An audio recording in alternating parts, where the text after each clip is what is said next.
Olá, amigo do canal Redemptoris Mater. Seja muito bem-vindo. E se você está chegando pela primeira vez, sinta-se acolhido com um forte abraço. Ficamos muito contentes em estarmos juntos com todos. Não esqueça de se inscrever e de clicar o seu joinha.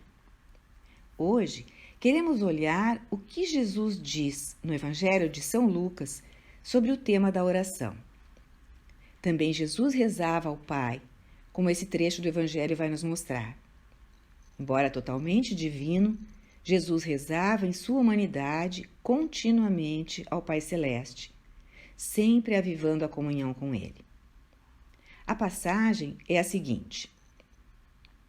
Um dia, num certo lugar, Jesus estava a rezar.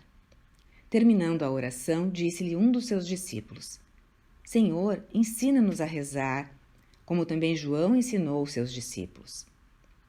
Disse-lhes ele, então: Quando orardes, dizei: Pai, santificado seja o vosso nome. Venha o vosso reino. Dai-nos hoje o pão necessário ao nosso sustento. Perdoai-nos os nossos pecados, pois também nós perdoamos aqueles que nos ofenderam.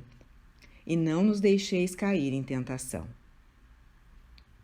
Em seguida, ele continuou: Se alguém de vós tiver um amigo e for procurá-lo à meia-noite e lhe disser: Amigo, empresta-me 3 pães, pois um amigo meu acaba de chegar à minha casa de uma viagem e não tenho nada para lhe oferecer. E se ele responder lá de dentro: Não me incomodes, a porta já está fechada, meus filhos e eu estamos deitados. Não posso levantar-me para te dar os pães. Eu vos digo, no caso de não se levantar para lhe dar os pães por ser seu amigo, certamente, por causa da sua importunação, se levantará e lhe dará quantos pães necessitar. E eu vos digo, pedi e dar-se-vos-á, buscai e achareis, batei e abrir-se-vos-á. Pois todo aquele que pede, recebe, aquele que procura, acha, e ao que bater, se lhe abrirá. Se um filho pedir um pão, qual o pai entre vós que lhe dará uma pedra? Se ele pedir um peixe, acaso lhe dará uma serpente? Ou se lhe pedir um ovo, dar-lhe-á, porventura, um escorpião? Se vós, pois, sendo maus, sabeis dar boas coisas a vossos filhos, quanto mais vosso Pai Celestial dará o Espírito Santo aos que lhe o pedirem. A escola da oração de Jesus deve ter sido realmente fascinante para os apóstolos. Nesse texto que acabamos de ouvir, Jesus rezava de tal modo que os discípulos logo pediram que lhes ensinassem a orar daquela maneira. Queriam aprender a rezar como o viam rezar. Como judeus, eles conheciam muitas preces de cor. Por exemplo, a Shema, aquela oração de adoração a Deus que deveriam rezar 3 vezes por dia, conforme o livro do Deuteronômio, capítulo 6.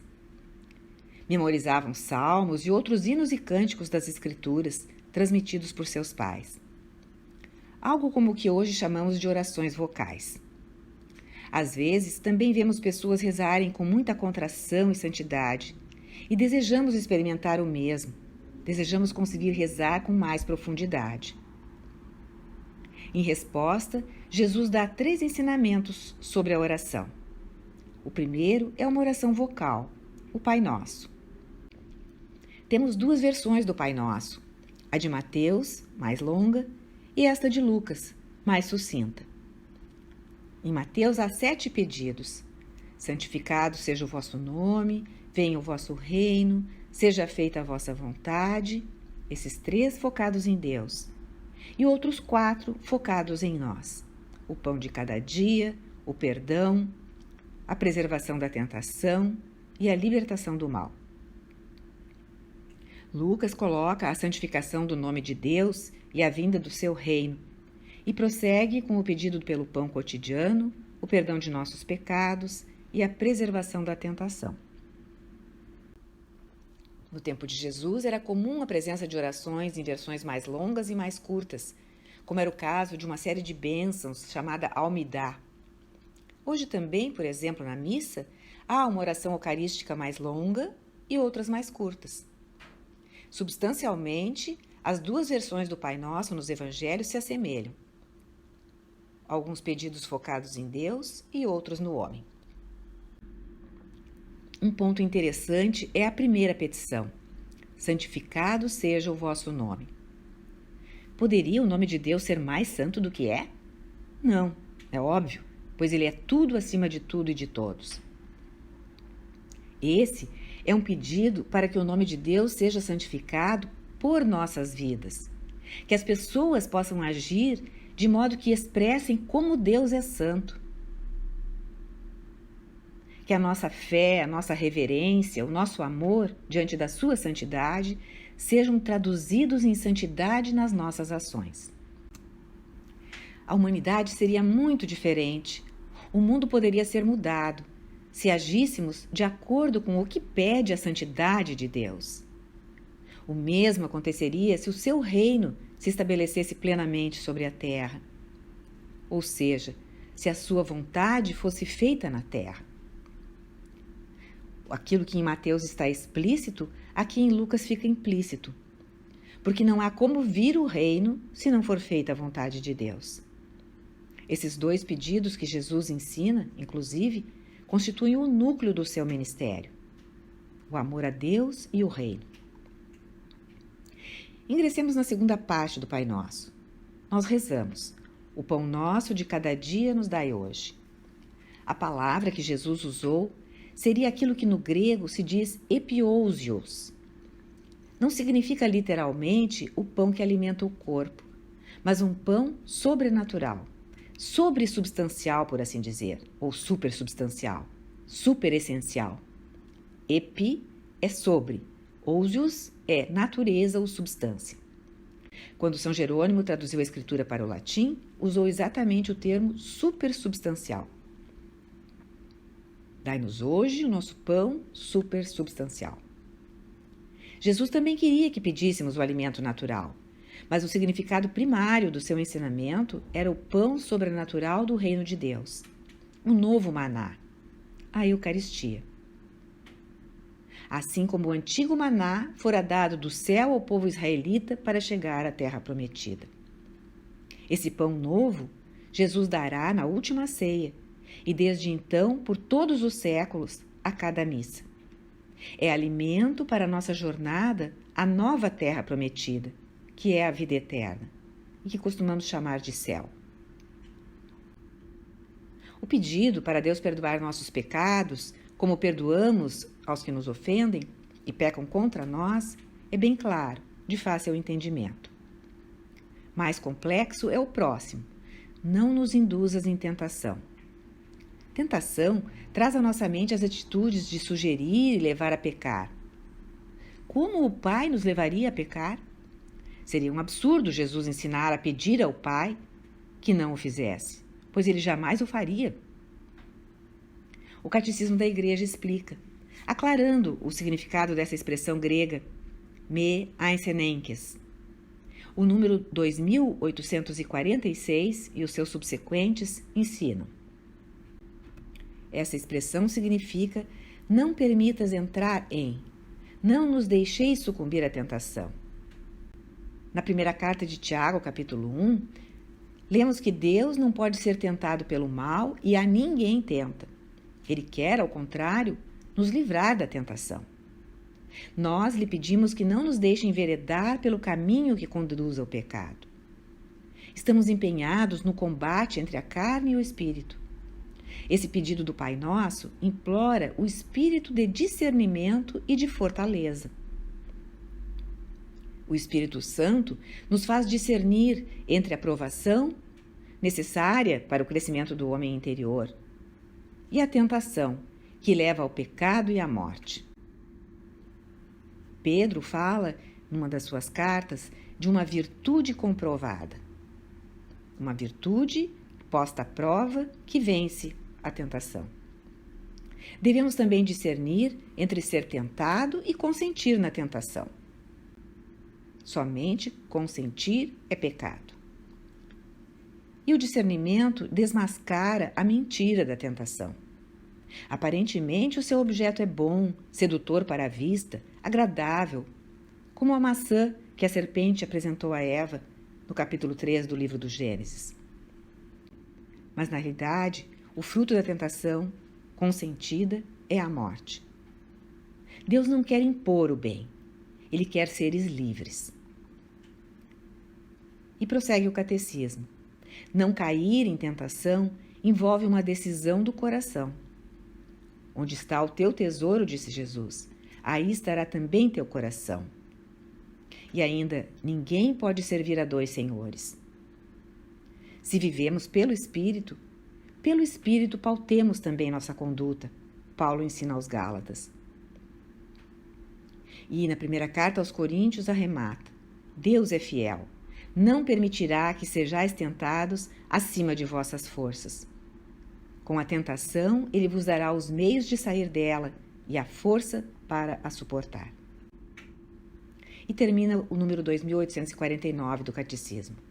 Ora, tal combate e tal vitória não são possíveis senão na oração. Foi por sua oração que Jesus venceu o tentador, desde o começo e no último combate da sua agonia. Ao seu combate e à sua agonia, Cristo nos une nesse pedido a nosso Pai. O Espírito Santo procura manter-nos sempre alertas para a vigilância que Jesus sempre pediu. Portanto, o Espírito Santo nos conduz a discernirmos entre as provas que enfrentamos e a verdadeira tentação que leva a pecar. A palavra grega peirasmos é uma só, tanto para provar como para tentar.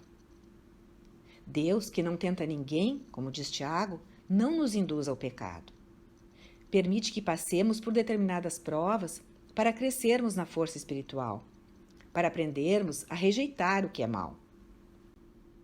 Os professores submetem seus alunos a provas e sabatinas, não para os alunos fracassarem, mas para verem o quanto sabem e para virem a ser bem-sucedidos no seu futuro. No meio das provas, podem surgir tentações. Por exemplo, a tentação de fazer uma cola, de copiar as respostas de algum colega. Aí, devemos decidir se queremos conhecer o quanto sabemos ou se queremos trapacear e enganar o professor. Assim, nesta última petição do Pai Nosso, estamos clamando pela misericórdia de Deus e pela força de Deus nas tentações. A parte 4 do Catecismo da Igreja é toda sobre o Pai Nosso e recomendamos sua leitura para aprofundar essas pinceladas aqui apresentadas. Depois de ensinar os discípulos a rezar o Pai Nosso, Jesus lhes ensina a maneira como devem rezar, através da parábola do amigo insistente ou inoportuno. Jesus descreve como um homem recebe um visitante, altas horas da noite, e nada tem para oferecer-lhe.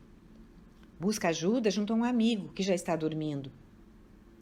Se este último o mandar voltar outra hora porque não quer se levantar, e aquele homem persistir, continuar batendo, nem que seja por ficar irritado e por querer se livrar da atitude inoportuna, aquele amigo abrirá e dará o que o outro está pedindo para atender o seu hóspede. Então conclui Jesus: buscai e achareis, batei e vos será aberto. No grego, a palavra utilizada por Jesus, anaideia, vem de aidos, que significa respeito. Jesus está declarando que o amigo que pede, pede sem vergonha, sem falsos respeitos. Com isso, Jesus está aconselhando seus discípulos a também pedirem sem terem vergonha. Não apenas serem persistentes na oração, mas deixar de lado usos e etiquetas com Deus. Ser puros, simples, francos, verdadeiros. Aquele homem não se importou se era tarde da noite e se o outro estava dormindo. Precisava atender o hóspede que chegara e insistia junto ao amigo até conseguir. Jesus quer que rezemos incessantemente, sem sentir vergonha, suplicando a Deus que nos assista naquilo de que estamos precisando, e a qualquer hora. Será que rezamos assim? Ou costumamos pedir algo a Deus uma vez e se não o recebemos logo desistimos? Jesus nos ensina a sermos radicais, a irmos aos extremos na nossa oração ao Pai. A analogia que ele faz ao final da passagem de Lucas mostra a consequência desse tipo de oração. Jesus pergunta: quando um filho pede um peixe ao pai, ele lhe dará uma serpente? Imaginem a criança pedindo um bife aos pais e estes lhe colocarem no prato uma cobra. Impossível, não é? Ou quando um filho pedir um ovo ao pai, continua Jesus, ele lhe dará um escorpião? Outro absurdo. Esses absurdos são mencionados por Jesus para os discípulos compreenderem que o pai nunca dará ao filho algo que vá machucá-lo, prejudicá-lo. Ele vai alcançar o que irá nutrir a criança, o seu filho. Portanto, se os seres humanos, que têm tantos defeitos e pecados, sabem dar coisas boas aos filhos, muito mais o Pai Eterno dará o Espírito Santo a quem lhe o pedir. Essa forma de argumentar era muito comum entre os mestres e rabinos do tempo de Jesus, do menor para o maior, da premissa para a conclusão. Se o argumento menor for verdadeiro, isso implica que o maior forçosamente também o será. Ou seja, Jesus está ensinando aos discípulos que confiem no Pai. Ele dará a eles somente o que for bom para eles. A criança com fome pediu ao pai a comida, algo que preencheria sua necessidade naquele momento, algo bom. O que devemos então pedir ao Pai do céu, segundo a sugestão de Jesus? O Espírito Santo, seus dons e graças. E o Pai dará, porque é um bom Pai. Jesus também está ensinando que nossos pedidos não devem visar apenas as coisas naturais, aos bens terrenos, comida, bebida, roupas. O Pai conhece nossas necessidades. Precisamos insistir em pedir os dons maiores. E se o Pai dá o seu Espírito, que é o dom maior, não negará os nossos outros pedidos, como o Pai terreno não nega os pedidos do que é necessário para os seus filhos. No Antigo Testamento, podemos encontrar um exemplo desse tipo de oração, sem respeito humano, sem vergonha, em Abraão, quando intercede pelas cidades de Sodoma e Gomorra, no livro do Gênesis, capítulo 18. Abraão ficou diante do Senhor e disse: Vós destruireis os justos com os pecadores? Suponde que haja 50 justos na cidade. Não poupareis a cidade para salvar esses 50 justos? E Deus responde que, se houver 50 justos, irá poupar a cidade. E então Abraão, afirmando saber que é cinza e pó, uma mera criatura diante de Deus, pedindo que este não se zangue, vai prosseguindo, barganhando com Javé, referindo a possível presença de 45 justos, 40 justos, 30, 20, 10 justos. E Deus vai prometendo não destruir a cidade a cada vez, se encontrar 45, 40, 30, 20, 10 justos. Abraão mostra humildade nos seus pedidos e persistência. É o modelo de oração que Jesus esteve ensinando no Evangelho. No capítulo 19 do Gênesis, vemos que a cidade foi destruída, porque não foram encontrados sequer 10 justos. Só se salvaram o sobrinho de Abraão, Lot, e a família dele. Mas é forçoso que venha para nós a questão: como lidar com as orações não atendidas? É ainda o Catecismo que responde, no número 2735 e seguintes. Qual é, pois, a imagem de Deus que nos motiva à oração? Um meio a utilizar ou o Pai de nosso Senhor Jesus Cristo? Estamos convencidos de que nem sabemos o que convém pedir, conforme Paulo disse aos Romanos no capítulo 8? Nosso Pai sabe do que precisamos antes de lhe o pedirmos, mas espera nosso pedido, porque a dignidade de ser seus filhos está precisamente em nossa liberdade. Pedis, mas não recebeis, porque pedis mal. Se pedimos com um coração dividido, entre aspas, adúltero, Deus não nos pode atender porque deseja nosso bem, nossa vida. Este é o sinal de que seu amor é verdadeiro. Entremos no desejo de seu Espírito e seremos ouvidos. Não te aflijas se não recebes imediatamente de Deus o que lhe pedes, pois Ele quer fazer-te um bem ainda maior por tua perseverança em permanecer com Ele na oração. Assim, Ele nos prepara para receber aquilo que Ele está pronto a nos dar. Portanto, quando as nossas preces não são atendidas, Deus pode estar querendo que nos aproximemos mais dele na oração, seja nas nossas dores e tristezas ou nas nossas alegrias. Não como um distribuidor de bens, mas para que façamos comunhão com Ele. Além disso, Deus sabe exatamente do que precisamos para a nossa felicidade, enquanto nós não sabemos. Muitos de nós somos pais. Nossos filhos nos fazem pedidos, coisas de que, afinal, nem sempre precisam, ou até mesmo que não são boas para eles. Eles as queriam muito naquele momento em que pediram. Como pais, negamos essas coisas para o bem de nossos filhos. Se é assim conosco, muito mais é com o Pai do céu, que sabe de tudo, é onisciente, sabe o que é o bem para nós.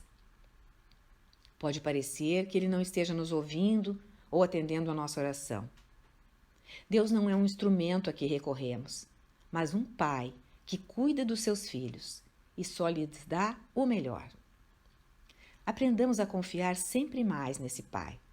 Como a criança pequena confia nos seus pais, confia em que eles vão cuidar dela e protegê-la. O Senhor esteja convosco, Ele está no meio de nós. Peço para você, a sua vida, sua família, orando muitas alegrias vindas do céu, que se manifestem também na sua vida, na vida terrena. Em nome do Pai, do Filho e do Espírito Santo. Amém. Obrigada por ter acompanhado esta postagem. Se você gostou, clique seu like, inscreva-se no canal e acione o sininho para ser notificado de outras publicações. Convidamos a conhecer as playlists do canal, pois todas as postagens são feitas com muito carinho para vocês.